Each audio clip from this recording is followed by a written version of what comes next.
With growing competition, how will you stand out from the pack and be offered admission at your desired college? Your wow factor, dazzle, or the college admissions hook is key. However, remember that the college admissions hook concept is somewhat irrelevant at the majority of colleges and universities.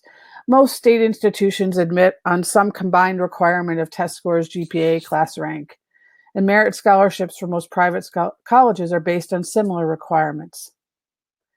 Your hook is only at issue in a significant way at some of the most highly selective schools. I would argue that it also comes into play at selective schools when you're competing against your peers and need to stand out. But the highly selective schools, some like MIT, don't grant any special consideration to things like legacy, athletic ability, or underrepresented minority status. So ultimately, if your hook is something that you try to put together just to get admitted to college, it's probably not a hook. At the same time, developing a hook or taking steps to do so can significantly deepen your interests and will likely provide many opportunities for personal growth. We'll explore different types of hooks as well as a couple of strategies to develop a hook in today's presentation. Hi, I'm Katherine O'Brien, founder of Celtic College Consultants. Since 2004, I've worked with teens all across the U.S., helping them grow in self-knowledge, confidence, and find their voices. I also help them develop hooks where appropriate and find the perfect colleges for themselves. An entrepreneurial spirit is another way to describe what's needed when you're developing a hook.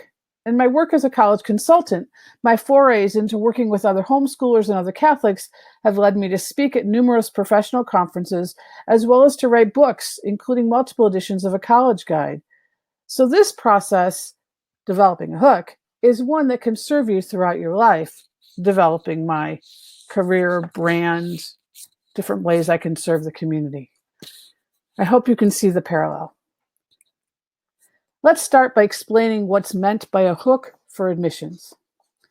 A hook in college admissions parlance is any advantage that makes you attractive to a particular college. This, of necessity, varies from school to school and from year to year. To put it simply, a hook is a specific characteristic, trait, talent, or other factor about a student that gives him or her an extra edge in the admissions process. Essentially, hooked applicants fill some kind of institutional need at a college. Some categorize them in three groups. First, hooks you're born with, like being a legacy or first-generation collegian or member of an underrepresented minority. Development students are also part of this category. These students belong to families that can and will endow a building or a college, etc., at a university. The second type is one that tends to fluctuate a great deal from year to year and from school to school. This includes recruited athletes and full-pay students. Being full pay won't help at the few schools that practice need-blind admissions, but at all other schools, the admissions department keeps an eye on the bottom line of how much income the school will receive from each student. The last category is personal initiative. This category includes accomplishments the students can control. Consequently, we'll spend most of our time discussing those. Look at this picture of the path in the woods. It goes straight, right? Now look more closely. Do you see the lesser used path going off to the left? That's like the path through admissions for the hooked applicant. Unhooked applicants are evaluated against students who are in their test score and GPA range and who have similar extracurricular activities. They may also be placed in pools with students who come from their same high school, location, and overall personal and academic environment. Essentially, colleges try to compare all applicants with others who are similar to them in various ways. The process for hooked students looks a little different. Essentially, hooked applicants are compared to other applicants with a similar hook. For example, top-performing oboe players will be compared with other top-performing oboe players. As you can imagine, the competition in this pool probably won't be as stiff in this group, just by the nature of its specificity. Obviously, it's going to be a much smaller group, right? However, In order to be a hooked applicant, it's not enough to simply be pretty good in a certain field. You must be very clearly at the top of your field in certain area, sport, instrument, or other category in order for it to really be considered a hook. Any accomplishment on the national or international level will be considered a legitimate hook simply because of the level of competition. However, the most impressive hook is something created outside the standard scope of the high school experience. Let me give you an example of this. Creating something substantive that wasn't there before. True hooks are independent of the usual classifications. Accomplishments like being the valedictorian or president of a club are not hooks. All that said, having a hook dramatically improves the odds of college admissions. Some sources report that 40% of the students attending top-tier universities like Harvard, Princeton, and Yale have a hook. Hooks most often come into play when admissions officers are judging equally qualified candidates. For example, if a college has to select one of two students who look the same on paper, and one's the child of an alumnus and the other is not, the child of the alum is most likely going to be the one decorating a dorm room in the fall. As I mentioned, there are different types of hooks, including hooks that are self-developed and those that are inherent. The first hook that's important to admissions is legacy. Legacy, meaning a family history of college attendance at a specific school, usually mother or father, but sometimes their grandparents. Typically, for this, graduate school attendance doesn't count. Now, don't assume you're a shoo-in just because your mom or dad went to your dream school, but you can expect that your folder will be reviewed very carefully. If you're denied for any reason, that decision is going to be a tough one for the college to make. I worked with a Penn alum a few years ago, and he just couldn't understand why his daughter wouldn't get accepted by Penn, even though she was a legacy. She was a good student, but she was not up to their standards. He insisted she apply, and as I predicted, even with her legacy status, she wasn't accepted. She was accepted, however, by several other excellent schools, and she's doing well now. So legacy isn't everything. That being said, some researchers note that applying as a legacy can increase your chances of admissions by up to 45 percentage points. At selective schools who consider legacy, this hook does more to increase your chances of admissions than being an underrepresented minority. There are schools that are really, really, really into legacies, and those schools all know who they are. And most are not. Nonetheless, many colleges aggressively recruit students from underrepresented minority populations, and financial aid opportunities are great for these students. Most admissions offices have a counselor in charge of this effort. This person can serve as a good source of information as well as an advocate in the admissions decisions process. In case you're not sure, underrepresented students are African American, Latino, Native American, Alaskan Natives, Pacific Islanders, biracial, or multiracial. Students coming from families that make significant donations or have celebrities in them have a hook because of those connections. At the same time, having parents who did not attend college these days or have a very low income is a powerful hook on some campuses because they're really advocating for those students and looking for them. So standing out in that peer group will be enormously impactful on your admissions decision. Playing a sport is another hook. It can give you an excellent boost come admissions decision time.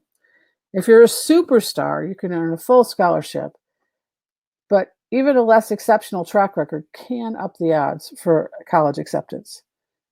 However, it must be said, some students and parents overestimate the weight that athletic ability carries in the admissions process, and they expect an athletic scholarship to be their financial saving grace. Do not assume you're getting an award until you get one. It all has to be in writing. And remember, if College X has 3 goalies, the fact that your child is an excellent goalie isn't going to be a hook at that particular school.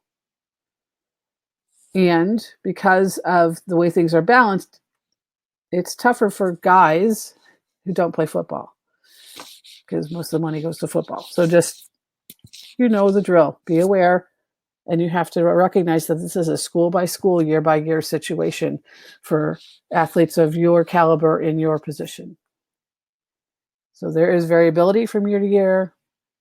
And coaches have more influence at some schools than they do at other schools. And don't forget, recruited athletes are going to need to apply early decisions. So you're going to need to be ready with your list and your application and your essays and all of that much earlier. If you are a painter, a poet, a musician, a dancer, you can really make your application stand out unless you're applying to a specialty school in the arts.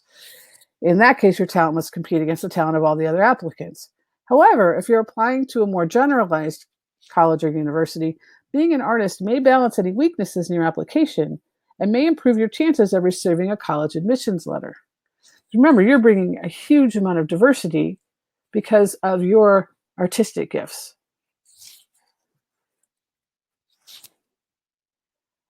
At a public university or college, being in-state or out-of-state, depending on which state you're in, resident can be a hook.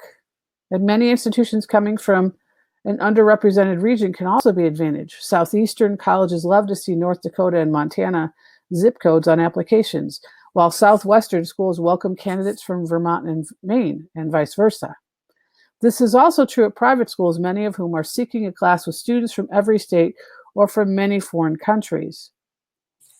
So, and then you also need to know the historical economic things. There are certain states where their economies have not been very strong, and so their higher ed funding has gone down, and they are seeking more out-of-state students because they pay the out-of-state rates to come in and complement the in-state students. So some states, it's better to be out-of-state in a sense.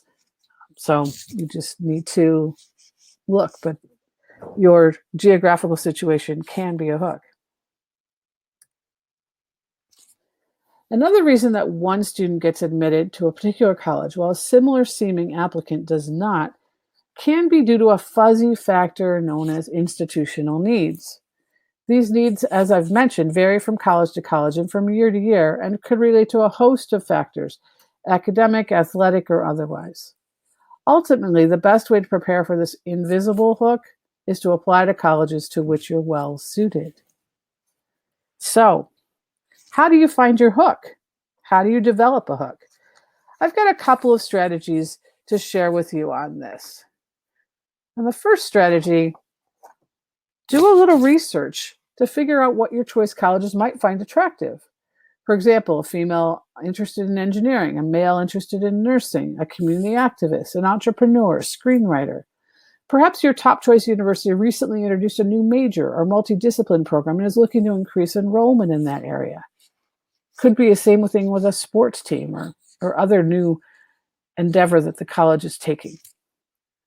Match what the school might find attractive with your interests, talents, and experiences. Put on your thinking cap and brainstorm with others. You'll come up with something special or unusual that you can offer. And your wow factor doesn't need to be truly unconventional. For example, combining a talent or interest with either community service or a business and pursuing it with passion might achieve the result that you are seeking. Now, I'm not the most comfortable with this because it's kind of plotting to get in sort of thing, as opposed to organically growing as yourself. So you need to make sure that there's synergy, that who you are connects with the areas that you want to grow in. So you're looking for places that there's common ground between what the school is looking for and developing and what you are interested in and interested in exploring, so they come together. It doesn't make a whole lot of sense to go into something that you have no interest in and no passion for just in order to try and please admissions. That's not going to work. Use your creativity. Are you a wizard at card tricks? If so, maybe you can set up a weekly class or program to teach underprivileged or sick children. Do you play an unusual instrument or sport? Are you a talented vocalist? Maybe you can entertain senior citizens. Maybe you could start a web business or build sites for community service groups. Are you an exceptional writer? Write a screenplay or a book. Or maybe use your writing abilities in a community service environment and write grant proposals for charities. Maybe you've started a community service project. Have you been employed and promoted to management level at a store or restaurant? If you love art, are you a docent at the local museum? Do you volunteer to teach art at a school or summer camp? Are you taking classes and doing research at a local university or enrolled in a summer study program? Whatever you decide, as I just mentioned, make sure your interest is genuine and your commitment is deep and real. College admissions officers are not clairvoyant, but they have done this long enough to tell the difference. Evidence of passion, leadership, initiative, commitment, and making a real difference is critical. Make it a theme that runs through your life, your high school activities, your recommendations, and your application essays. Once you've established your wow factor, you're going to need a plan to reinforce it and promote it. Make sure it resonates. The admissions people should hear about it in surround sound, so to speak, in your application, from every aspect of your application.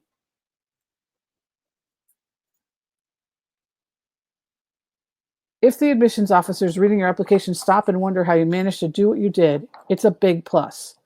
Here's a second strategy for developing a hook. Choose a field you have a deep interest in. Remember that your interest will likely grow as you get more involved. Get started somehow. Volunteer. Attend a conference. Find a way to get exposed to the inner workings of the field. Pay your dues. Exceed expectations. The more work you do, the faster you'll become an insider and have access to amazing opportunities. And once you are an insider, seek projects with great potential to be head-turning events or lead to them. In order to pursue this, you may find yourself doing other unconventional things, like not being in all the expected clubs that all the top students are in. If you want more detail on this approach to developing a hook, see Cal Newport's book, How to Become a High School Superstar. For assistance with identifying, amplifying, and displaying your hook, please schedule a consultation. We'll discuss your situation and explore ways that I can help you achieve your goals. To schedule an online meeting, go to CelticCollegeConsultants.fullslate.com. Click on my name, Katherine O'Brien, and choose Consultation. Then pick a date. Both parents and the student are available, and we'll spend an hour discussing your situation. I look forward to meeting with you.